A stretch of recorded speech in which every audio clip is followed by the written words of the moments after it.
Everyone, and welcome back to the Together Apart video series.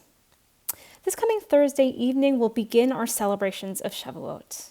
Now on Shavuot, we celebrate having received the Torah at Mount Sinai thousands of years ago. And we celebrate that we today have this incredible sacred source of wisdom to help us move through our lives with meaning, with purpose, and with joy. Now every Shavuot, our tradition invites us to imagine ourselves back at Mount Sinai, imagining that we are re-encountering the Torah's wisdom each year as though it were new. We read aloud the Ten Commandments in synagogue, we study Torah all night long on Erev Shavuot, and in doing so we re-engage with the yearly question of how the Torah and its wisdom is speaking to each of us in our lives right now.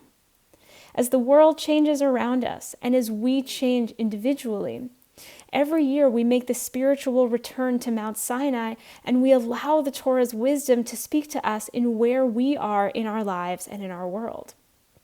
In my experience, this is one of the Torah's greatest gifts to us.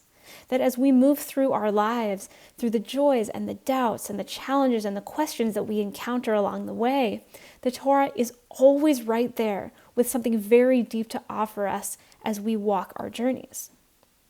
So this week, I'd love to invite each of us to reflect on how the Torah is speaking to us in our lives this Shavuot.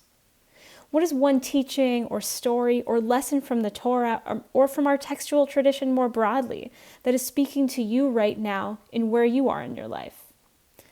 Perhaps the wisdom that is speaking to you from the Torah this year is the wisdom to be grateful for the abundance in your life.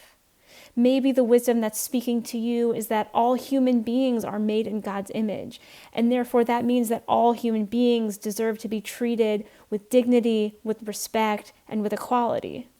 Maybe the wisdom that's speaking to you this year is to seek God's presence with you always as a source of support, as a source of spiritual nourishment. Whatever of the Torah's wisdom or our tradition's wisdom is speaking to you this Shavuot, my blessing for you is that this wisdom fills you with joy and with strength for your journey. Happy Shavuot, everyone.